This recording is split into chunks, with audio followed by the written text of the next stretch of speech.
Alors,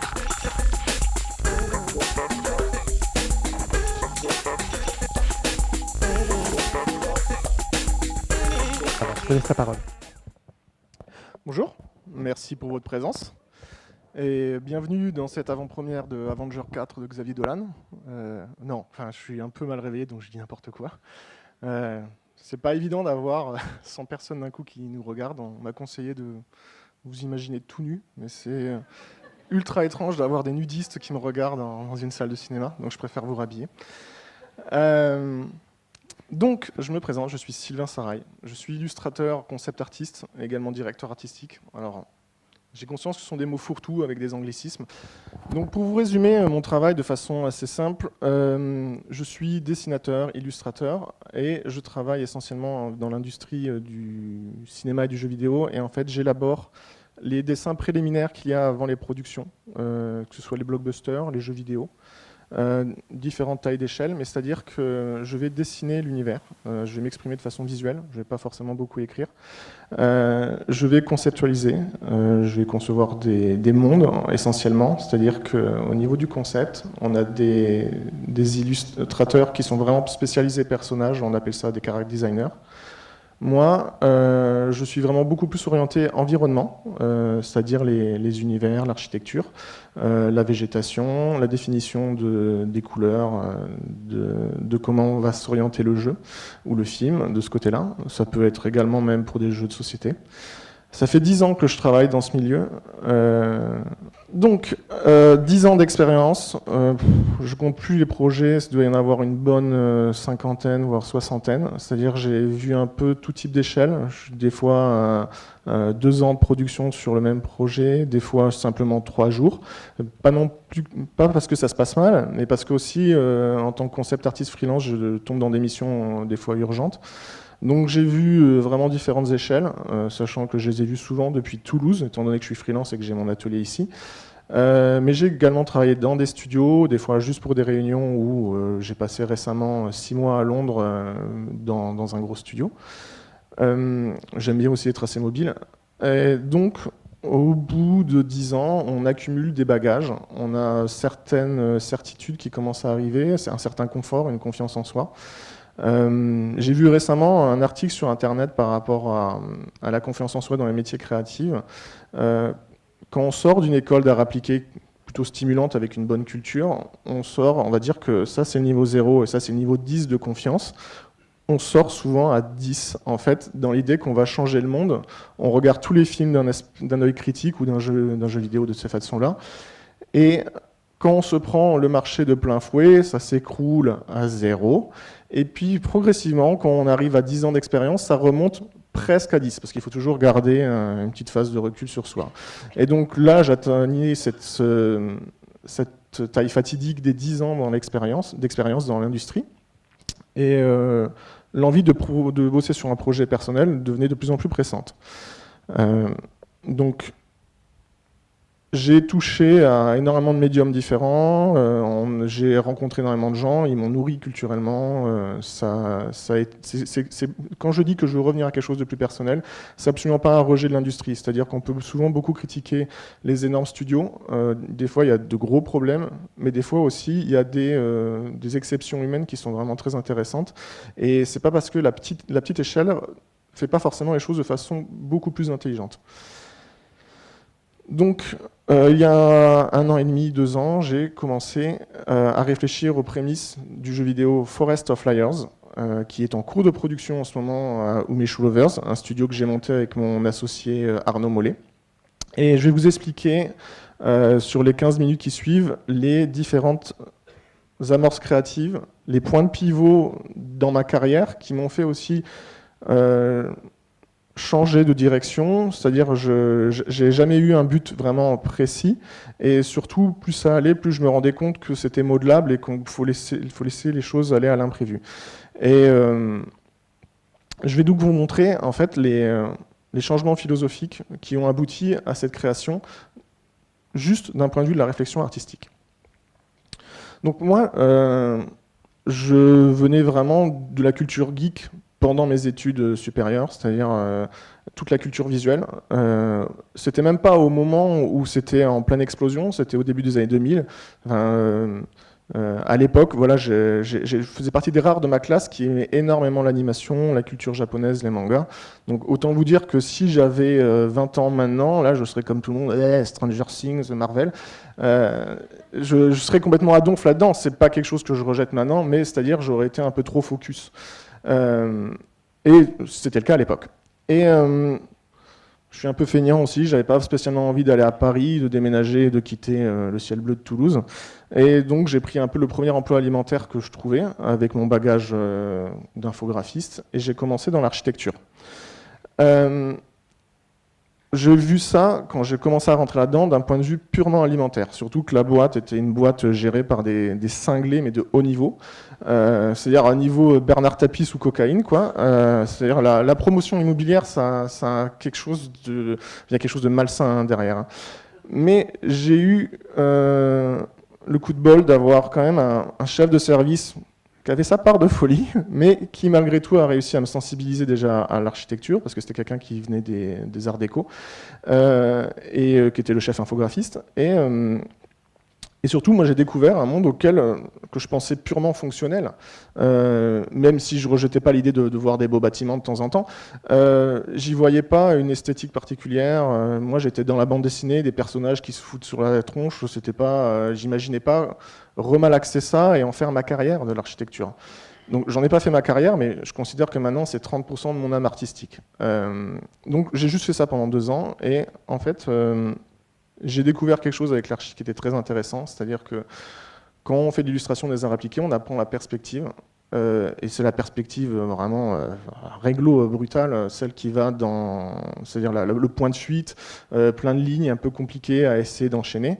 Et en fait, je me suis rendu compte que cette perspective, même si c'était très utile aux architectes, en tant qu'illustrateur, justement, on pouvait jouer avec ça. C'est-à-dire on pouvait déjà la casser et surtout se servir de son angularité, de ses points de force.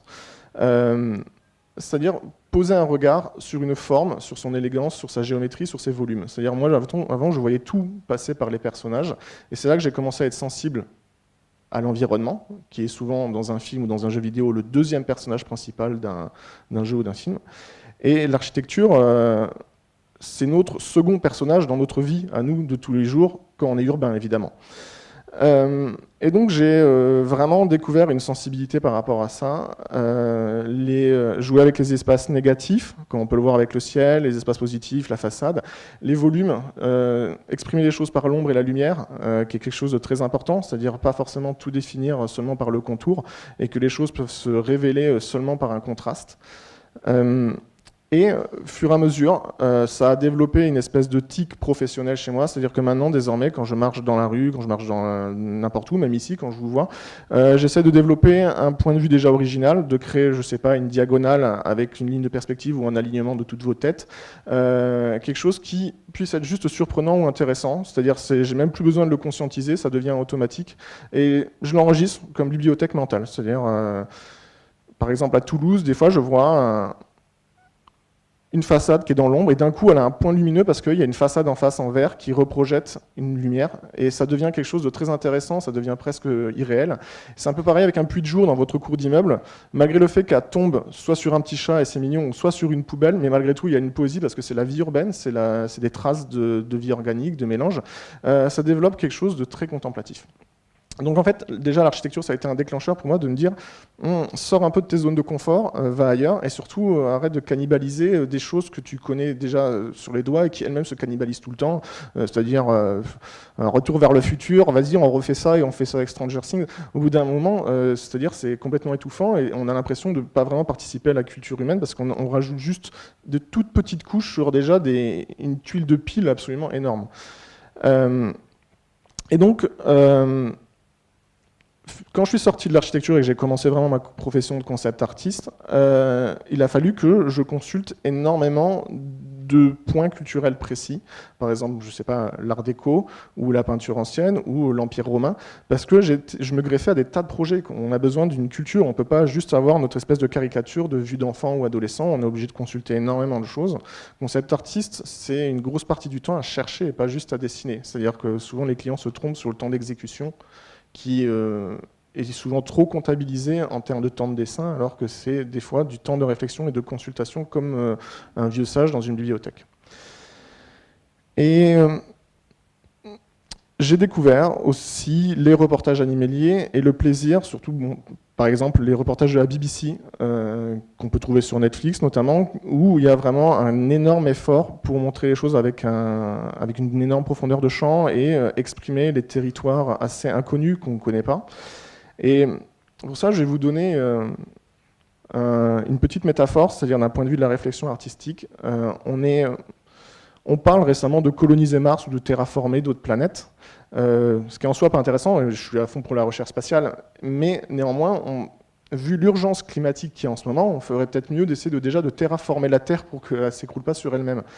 Et je pense que c'est un peu pareil avec le monde artistique, c'est-à-dire que je vois des gens qui sont concept artistes et qui ne font que consulter, en fait, de la fiction en permanence. C'est-à-dire il faudrait que tout soit d'abord dessiné par quelqu'un d'autre ou inspiré, que ça parte de zéro, cette espèce de fantasme de la feuille blanche, exactement pareil avec la colonisation martienne où il faudrait qu'on recommence tout sur une autre planète, alors qu'on a énormément de choses qui ont déjà été fournies par la nature, et en plus de ça, même par l'humanité elle-même. C'est-à-dire que je me suis rendu compte que des fois, je perdais un temps fou à réinventer la roue. Et quand je vous parle de ça, c'est simplement en termes d'inspiration artistique, c'est-à-dire que juste un oiseau qui vient se poser dans mon jardin, je peux regarder ses motifs et ça peut être déjà un déclencheur d'idées pour des motifs, des patterns, pour un chara-design, pour une chaussure, pour des couleurs, pour un motif de tatouage, n'importe quoi, plutôt que d'essayer de consulter ce que l'industrie a déjà produit, en fait. Le but, il ne faut pas qu'on arrive en ayant un peu de retard, et justement d'arriver à quelque chose de novateur. Et des fois, quelque chose de novateur, c'est aller sur des choses qui ont été oubliées, justement. Donc, notamment, je me suis rendu compte que la nature devenait une source d'inspiration énorme. Et quand je dis la nature, c'est également la culture, c'est vous, c'est vos coupes de cheveux, une attitude de quelqu'un dans le métro. C'est vraiment sincère. Des fois, seulement en termes de chara-design, il suffit simplement de s'asseoir devant le Gaumont, de regarder les gens qui passent, et on peut déjà avoir 5 ou 6 idées en se disant, tiens, ces personnages-là que je viens de voir passer, avec par exemple, il a une espèce de ceinture avec des LED dessus, ce genre de choses, qu'est-ce que ça donnerait si c'était dans une époque médiévale, c'est-à-dire si je voulais le recontextualiser. Donc maintenant, j'ai appris à regarder tout ce qui m'entoure comme source d'inspiration, comme thème, en particulier justement la nature, les paysages, étant donné que je suis quelqu'un qui travaille dans les environnements. Et c'est-à-dire que rien qu'avec cette image que vous voyez là, qui est vue du ciel, moi je pourrais faire une scène en quelque sorte de science-fiction, non pas soit peut-être avec le cadrage, mais aussi le thème de couleur. C'est-à-dire déjà avoir un monde qui se résume à ces 5-6 couleurs qu'on voit là, serait déjà peut-être très intéressant. Donc c'est vraiment... la nature a vraiment quelque chose qui nous permet de ne pas tout réinventer à chaque fois. C'est une base, et surtout que moi qui travaille par l'accident, c'est-à-dire je jette plein d'idées, je les remélange et je les tasse.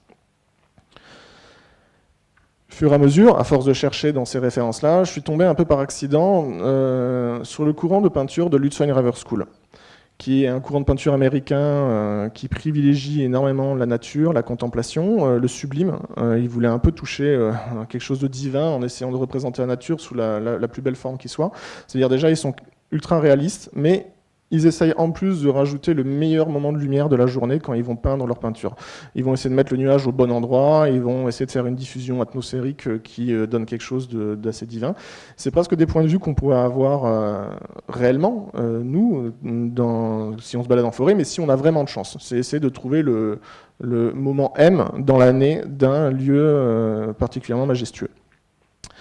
Et ce qui m'a énormément intéressé en parcourant ce courant de peinture, donc là, les images que je vous montre ne font pas tous partie de Lutzwein River School, mais en découlent plus ou moins, c'est de voir aussi à quel point ils jouent avec la contrainte. C'est-à-dire ce sont des peintres qui n'avaient pas le numérique comme nous et qui étaient obligés d'exprimer la luminosité autrement. C'est-à-dire ils ne peuvent pas nous éblouir. C'est-à-dire moi je ne peux pas non plus vous éblouir avec un écran, mais avec le retour de lumière, c'est déjà un peu plus facile d'exprimer quelque chose qui irradie. Et de voir comment les peintres techniquement exprimaient ça, et ce rapport aussi à la synthèse, c'est-à-dire comment résumer les choses. C'est-à-dire que là, par exemple, si on regarde cette illustration, on a un sentiment de dépassement de la lumière sur les chevaux, on a une couleur orange qui vient se plaquer dessus, il vient forcer le bleu, ce qui est en fait un rebond de photons du ciel de l'autre côté qui vient rebondir sur les Indiens, mais il vient le caricaturer. Et c'est ça que j'ai trouvé très intéressant, c'est qu'en fait, on a l'impression que c'est quelque chose d'hyper réaliste, alors qu'en fait, c'est une énorme caricature très poussée de l'optique. Donc ça m'a énormément travaillé, et surtout ce rapport contemplatif. J'ai découvert énormément de couleurs qui ont été un peu oubliées, des thèmes de couleurs. J'ai réalisé aussi que par rapport à la façon dont un peintre peignait le ciel, on pouvait deviner son origine. On ne peut pas deviner les peintres par rapport à leur sujet, parce qu'il y a eu les orientalistes, il y a eu tout ce genre de choses. On ne peut pas deviner les peintres par rapport à leur courant artistique, enfin deviner leur origine par rapport à leur courant artistique, parce qu'ils se sont tous influencés les uns les autres. Mais on peut le deviner par rapport à la façon dont ils voient la lumière, si elle est diffuse, si elle est très contrastée. Et je me suis également rendu compte que moi, j'ai eu, là sur les 5-6 dernières années, j'ai eu une explosion de demandes de clients parce que mon portfolio a bien tourné, mais pour eux, je suis quelqu'un de très exotique dans le fait qu'en fait, je peins des ciels bleus, des couleurs très vives, des couleurs très chaudes, et je me suis rendu compte que c'est tout simplement parce que je suis toulousain et que j'ai pas trop bougé, c'est-à-dire que moi, je vois pas un ciel grisonnant. Alors qu'un Polonais, pour lui, un ciel, ça va être argenté, enfin une jolie façon de dire qu'il pleut comme en Bretagne, quoi. Mais donc voilà, et les peintres californiens ont apporté énormément de couleurs. D'autres justement jouent sur le côté argent. C'est super intéressant d'essayer de comprendre l'origine, notamment les peintres russes. Comme vous voyez, il n'y a pas beaucoup de personnages dans mes images parce que, au fur et à mesure, enfin, dans les images que je vous partage, je me suis vraiment spécialisé en environnement. Donc j'ai beaucoup exploré de paysages naturels parce que la vie organique est également quelque chose qui m'intéresse. C'est-à-dire après avoir fait beaucoup d'architecture, j'avais envie de mélanger ça à quelque chose de plus irrégulier, pas des lignes droites partout dans tous les sens, pas des vitres ou des reflets. Donc j'ai commencé à avoir un attachement, peut-être par excès d'urbanisme, mais à la végétation. Surtout que j'ai travaillé, quand j'étais en Angleterre, sur un univers ultra-urbain où c'était que de l'art déco. Je me suis bagarré pour essayer de mettre de temps en temps de la végétation en ville, mais vraiment, c'était une vision très américaine des choses. Et donc voilà, j'ai commencé à avoir un attachement assez profond pour la forêt. Enfin, on l'a tous, de toute façon, de base, parce que c'est quelque chose qui est peut-être assez primaire et qui est inscrit en nous. C'était notre premier lieu de vie. Et donc, j'ai essayé de réfléchir à qu'est-ce qui faisait cet amour de la forêt. Et je me suis rendu compte que ça a quelque chose aussi de très introspectif. C'est-à-dire, quand on est en forêt, quand on se balade, on peut être des fois seul dans sa tête, alors qu'en fait, on a tout un monde autour de nous. C'est-à-dire, c'est un mélange, c'est-à-dire tout l'œil, le cerveau est occupé à avoir énormément d'informations, de couleurs, de lumière, peut-être de réminiscences de trucs très primaires, instinctifs par rapport à nos ancêtres. Et on se met à avoir un cheminement philosophique et on peut très bien commencer à réfléchir à son prochain voyage à Tokyo alors qu'on est en pleine forêt. Et les idées vont plus vite, un peu comme quand on prend la douche ou ce genre de choses, vous savez, on a un petit stimuli de réflexion. Et j'ai trouvé ça assez intéressant, mais néanmoins, je suis quelqu'un qui a besoin d'énormément de contacts humains au quotidien. Et moi, je trouve toujours un peu triste de partir seul en balade. Je comprends tout à fait ceux qui en ont besoin. C'est-à-dire, je ne fais pas partie des introvertis, moi, je fais partie des extravertis. J'ai besoin de verbaliser, de vider mon sac, et j'ai besoin que les autres le fassent aussi sur moi. J'ai envie de voir les gens quasiment de façon transparente. C'est quelque chose qui m'intéresse énormément. Et la meilleure façon, justement, pour connaître mieux quelqu'un, c'est justement une balade à plusieurs, à 2, à 3, à 4, à 5. Après, si on y va à une centaine, ça va devenir un peu chelou dans une forêt. Mais c'est là que je me suis rendu compte, tiens, c'est marrant, les discussions deviennent vachement plus philosophiques et profondes quand on est en balade. Et des fois, on fait 2 heures de marche, on n'a quasiment pas vu le temps passer, on a l'impression qu'on a marché 10 minutes, mais parce que la discussion était très profonde et qu'en plus on était entouré d'environnements majestueux, et c'est limite presque si on arrive à s'en rendre compte, tellement on est dans un mélange, c'est-à-dire les yeux sont occupés à avoir des choses magnifiques, et le cerveau est complètement à fond en train de turbiner à essayer de gratter des choses les plus profondes dans notre être. Et donc c'est quelque chose que j'ai voulu... quelque chose qui m'a fait beaucoup réfléchir par rapport à ça, c'est le rapport au contact aux gens. Alors là, on n'a rien à voir avec la forêt, là c'est des Tokyoïtes en train de déjeuner. Et ce déclencheur, ça a été l'idée en fait du projet Forest of Liars. J'étais donc à Londres, j'avais un peu toutes ces idées précédentes dont je vous ai parlé, je savais pas encore comment le synthétiser, comment le concrétiser, comment en faire une idée précise. Et à Londres, c'est pas fou pour un Toulousain comme moi, il pleut tout le temps, donc je passais une bonne partie de mes soirées à regarder des séries télé parce que j'étais un peu rincé de ma journée. Et j'ai découvert sur Netflix notamment une télé-réalité japonaise. Je suis curieux, hein. On vous dit ça, ça peut paraître très étrange. C'est une télé-réalité japonaise qui s'appelle Terrace House, mais alors qui n'a rien à voir avec ce qu'on a en France. C'est-à-dire, on n'a pas des analphabètes en train de se hurler dessus autour d'un barbecue en mini-short. C'est une télé-réalité très contemplative, c'est-à-dire les Japonais il y a un livre qui s'appelle L'éloge de la fadeur par rapport à l'Asie, et les Asiatiques, ils aiment beaucoup qu'on leur resynthétise le quotidien, les petites choses du plaisir de la vie de tous les jours. Et je trouve que cette série en fait vraiment partie. Donc c'est une télé-réalité où c'est 6 Japonais qui doivent apprendre à vivre ensemble en colocation. Dit comme ça ressemble à n'importe quelle secret story, sauf que la façon de le filmer et le casting qu'ils font pour les personnages qu'ils mettent ensemble n'a absolument rien à voir avec une démarche occidentale un peu putassière. Ils prennent des gens à peu près intelligents,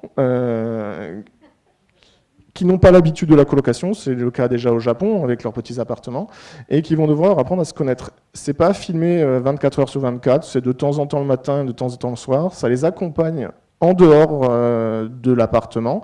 Quand il y en a un qui va bosser, des fois on voit un petit peu son quotidien. C'est presque quelque chose de consultatif sur la vie d'un Tokyoïte moyen japonais entre 20 et 30 ans. Et surtout, ils apprennent à se connaître parce qu'ils n'ont pas l'habitude d'avoir des gens chez eux tous les jours. Et c'est fascinant à regarder. Déjà par rapport à l'exotisme, mais par rapport aussi à ce que ça nous renvoie à nous. C'est-à-dire qu'on se rend compte que malgré les différences culturelles, on peut se retrouver dans certains types de comportements. Leur visage exprime énormément de choses, de frustration ou des fois de plaisir ou d'introspection où ils essayent de dire quelque chose, ils n'y arrivent pas. Il y a énormément d'écoute entre eux. Les rares fois où il y a des problèmes, ils se consultent énormément. Il y a quelque chose de très respectueux.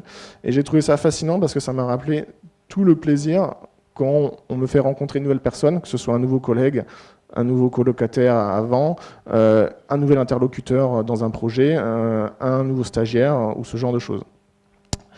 Et ça, j'ai voulu justement le regrouper. Donc, j'ai commencé à concevoir l'idée d'un jeu qui se passe en forêt et qui tourne autour des relations humaines et des rencontres. Malgré tout, quand on a un tas d'idées, il faut savoir aussi comment on va les appliquer. Donc là, je vais être un peu plus rapide, c'est sur la mise en application. Je vais peut-être enlever le téléphone portable, j'ai l'impression qu'il y a un petit parasite. Je voulais donc me lancer dans un jeu vidéo, comme je vous l'ai décrit. Par contre, quelle que soit mon expérience, il y a aussi le rapport du budget. C'est-à-dire que j'ai beau avoir 10 ans d'expérience, je n'ai pas 10 ans de budget d'un jeu vidéo, enfin de studio de jeu vidéo AAA. Donc,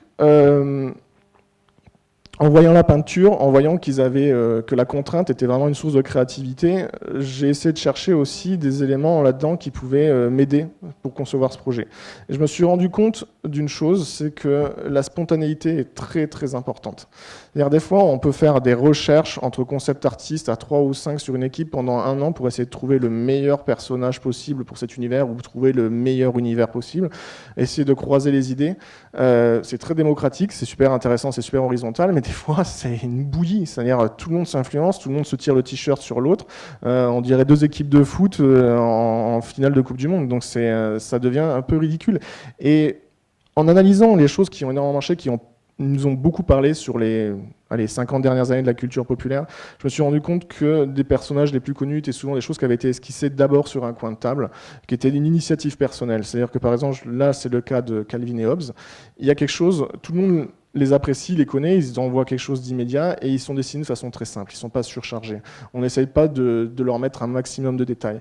C'est le cas notamment pour Tintin qui est un véritable smiley en fait, c'est-à-dire si on regarde c'est juste 2 points et un sourire et n'importe qui peut se transférer dedans. C'est cette simplicité de contact et d'approche qui est en fait très inclusive si on se rend compte. C'est-à-dire qu'on peut être inclusif sur le scénario, ça c'est très important, mais on peut être aussi inclusif dans le traitement visuel. Et ça, c'est un équilibre à trouver. Autre point, Alors, je me moque un peu de la culture geek, mais c'est aussi quelque chose que j'apprécie, parce qu'ils ont posé des fondements. Et par exemple, les Star Wars, les tout premiers, que tout le monde n'arrête pas de vanter et pleurniche quand il y en a des nouveaux. Pourquoi aussi cet effet de regretter les anciens? C'est-à-dire que les anciens étaient faits aussi sous la contrainte, aucun budget, rien du tout. Et donc, un peu comme le rapport à un livre, faisait beaucoup l'appel à l'imagination. Et donc dans cette image, c'est quand même un bon exemple de comment un Californien a réussi à inventer une mythologie complètement extraterrestre, space opéra, juste en posant des igloos en plastique dans un désert de Tunisie. Il a juste rajouté un deuxième soleil et ça y est, le fantasme part. C'est-à-dire que là, vous laissez le spectateur interagir avec son propre fantasme et son propre univers.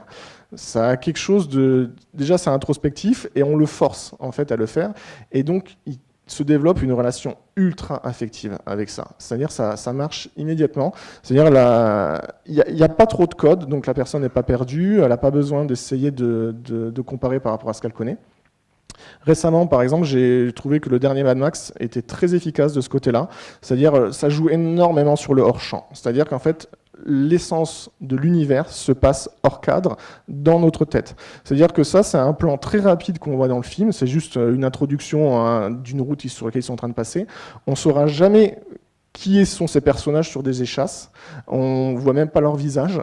Mais rien que le fait de voir cette espèce de silhouette qui a quand même un intérêt créatif éveille énormément de curiosité et nous permet d'imaginer le reste. Et ce qui est sûr, c'est qu'en fait, on n'a pas envie qu'on nous montre ce qu'il y a en dessous.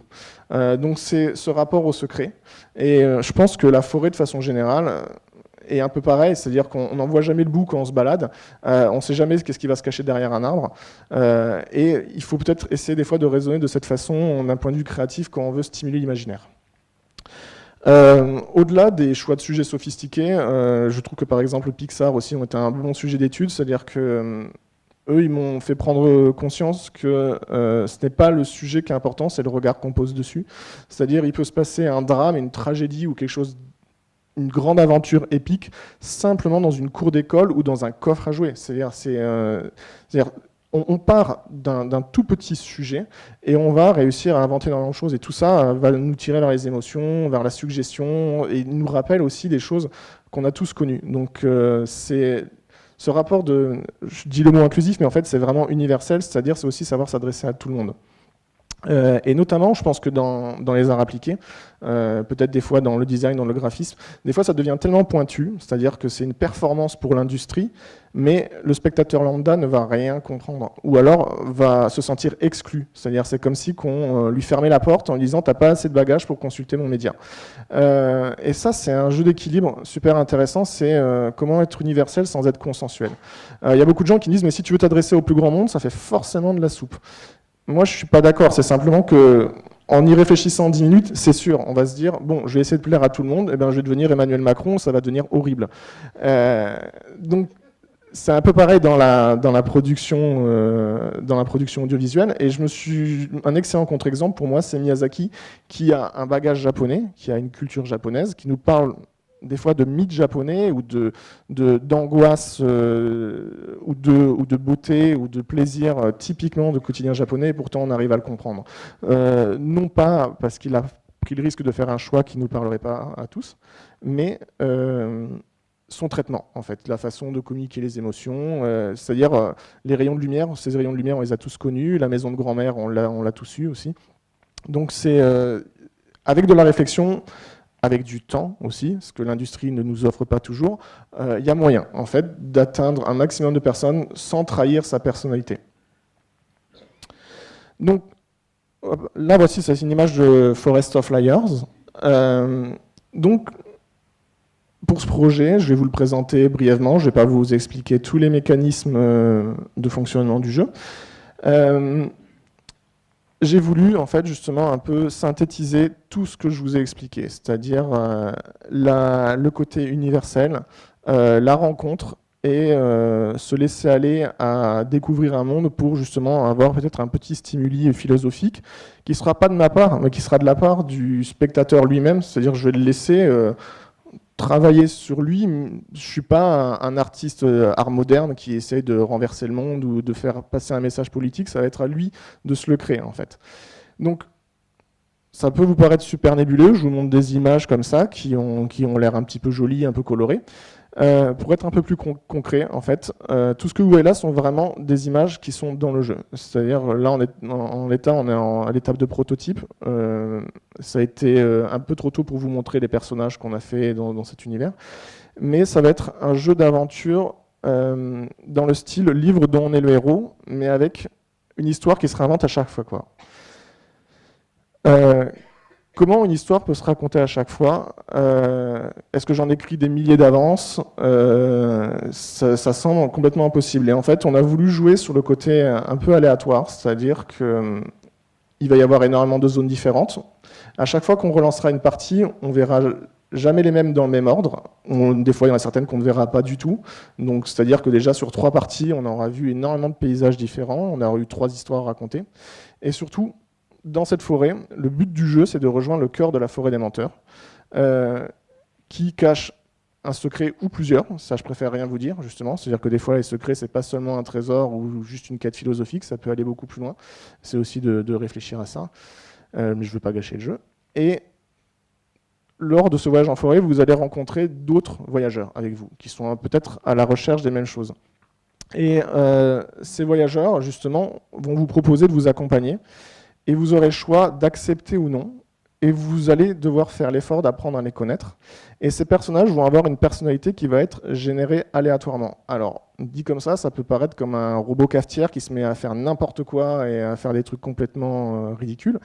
Mais justement, on est en train de travailler sur un système qui est assez intéressant, c'est-à-dire qu'en fait, on leur met des hashtags de personnalité, c'est-à-dire ils ont trois sujets de personnalité.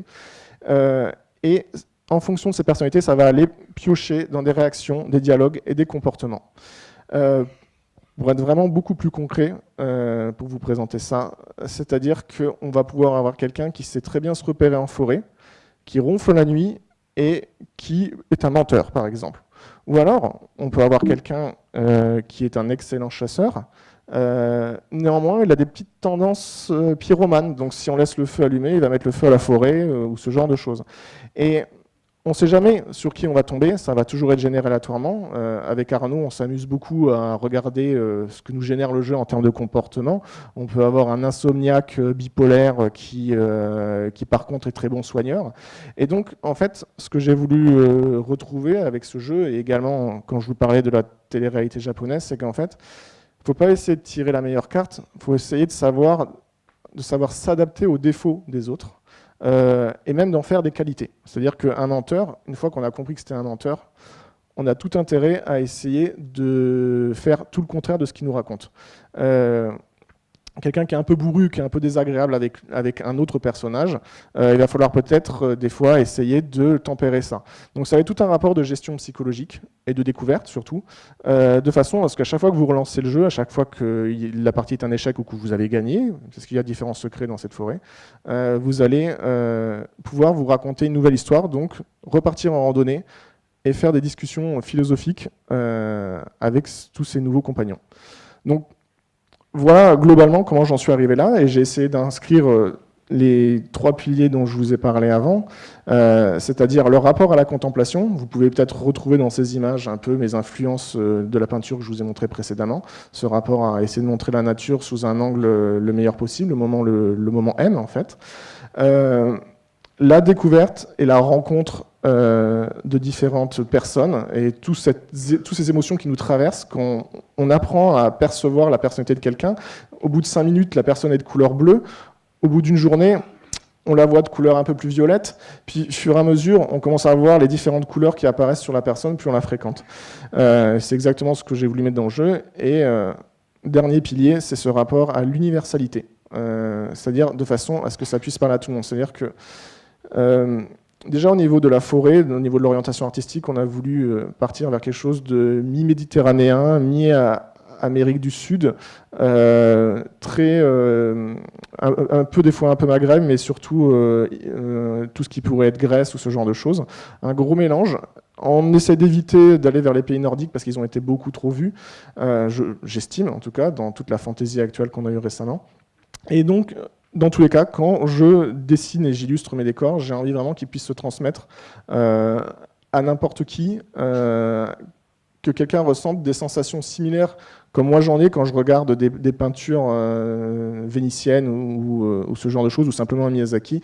Donc énormément de travail d'analyse sur comment synthétiser les couleurs, les choses, la matière, la perspective, pour qu'elle l'exprime et qu'elle parle à tout le monde, même aux profanes en art.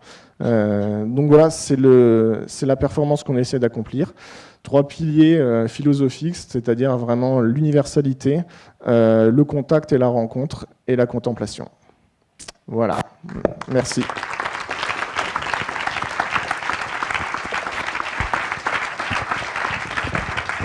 Merci beaucoup. Merci beaucoup, Sylvain.